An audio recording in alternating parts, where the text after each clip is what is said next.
The topic is the life of R.H. Boyd and his times. And of course, we're talking to Dr. Bobby Lovett from Tennessee State University, who is the author of a book called How It Came to Be, dealing with the Boyd family. And of course, Dr. Lovett, you talked about the establishment of the National Baptist Publishing Board. And we also understand that Dr. R.H. Boyd was involved in a number of other entrepreneurial activities. Right. And why don't you sort of give us an overview in terms of some of the things that he was involved in? R.H. Boyd arrived in Nashville in November of 1895 and established the National Baptist Publishing Board, which officially had its first quarter in January of 1896. The reason he did is because African Americans had to depend upon other companies to print their Sunday school literature. Company out of Philadelphia, which was the American Baptist Publication Society, and they also depended upon the Southern Baptist Convention, their publishing house. He was in Nashville. So he thought that African Americans should have their own images on that literature and have their own views about Christianity and Sunday school lessons. But he also started a lot of other companies along with other African American leaders here in Nashville. In 1905, they founded Citizens Bank.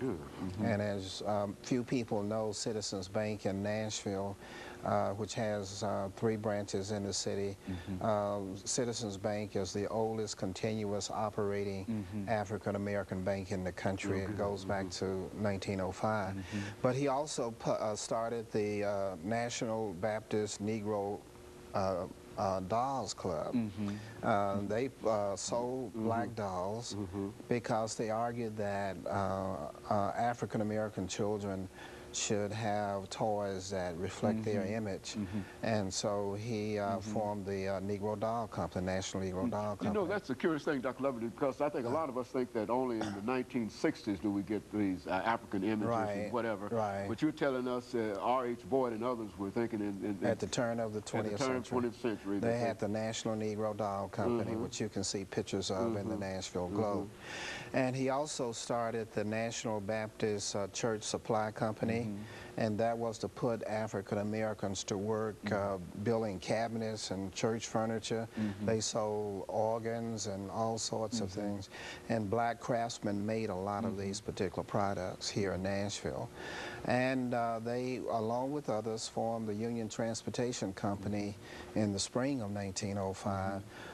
And that company was formed because Tennessee passed a Jim Crow law in March of 1905 that said African Americans had to ride on the back of the streetcars.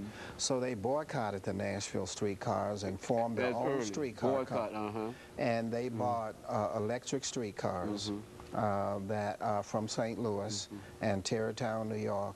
And they had 5 routes here in Nashville where blacks operated their own streetcars as a part of that particular boycott. And also, Boyd and his son formed the Globe Publishing Company, and the Globe newspaper was published from 1905 to January 1959, and it was the major weekly black newspaper here. It was started because you couldn't get any news in the Banner and the Tennessean and the local newspapers, and he argued that, of course, African Americans should be their own journalists, and they should control their own news as to what they wanted to consume and also what they wanted to distribute. And so he was an entrepreneur. Yeah, he was an extraordinary He was a businessman. Yes, he was a Renaissance man. Yes. Became involved in almost all aspects of the African experience. Right. He believed, you know, there's no separation between church and business. Churches should promote African American business, and African American businesses should be a part of the religious community as well. So he really was a man way ahead of his time. Really was. And that's what the book is about. And he also formed the National Baptist Sunday School Congress, which still operates. And this summer, let me see, it will be 100 and 3 years old. It's always held in June. And June is a traditional holiday for African Americans, especially down in Texas, where he came from, because that's when they celebrated Juneteenth. And June 25th was Emancipation Day, 1865, for a lot of black Texans. And so when they do the Sunday School Congress, they do it in June. Still 103 years later, they still do it. And it will be held down in Dallas this time, I believe. I would imagine that's also probably the longest African-American conference as That well. is the longest Sunday School Congress in the country that is African-American. You know, the Chautauqua movement, you know, out of New York went back into the 1880s and so on. But this is the oldest one African-American around, and it's still one of the most viable of the Sunday School Congresses for blacks that's held today. Thousands and tens of thousands attend. And all of this was done at a period of really intense separation and segregation against the African. It was done in the height of Jim Crow, Jim Crow legal racial segregation. And of course, African Americans were forced to create a world within a world because they were shut out of the larger part of American society. So he was one of those leaders who said, well, you got to create your own businesses, you got to create your own streetcar company, you got to create your own newspaper company, your own bank, you know, you got to, you know, do it yourself. So he was a man about self-help and self-promotion, you know.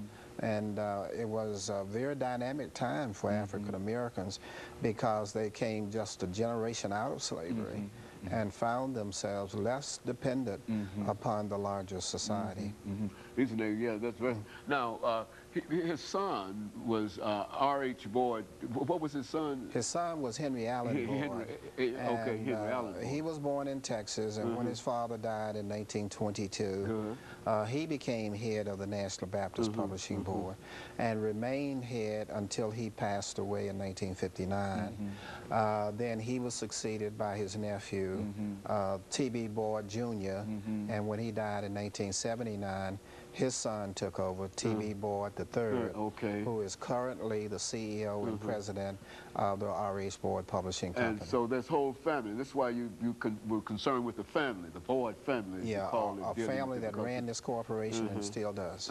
Very good. And of course, Dr. Love, we're getting ready for this second commercial break, after which we'll come back. We'll have about 10 minutes, and that will allow you to sort of dissect the book in a real sense and tell people how they might be able to get a copy of this book, as well as some of the other books. I know that you mentioned the civil rights movement in Tennessee, and I think we had an opportunity to interview you on with this that. show. And I think, from what I understand, that's a big seller. Yeah, that book is doing very well. Very good. And I appreciate hearing that, too. And, of course, we'll be back with our audience following this very, very short commercial break.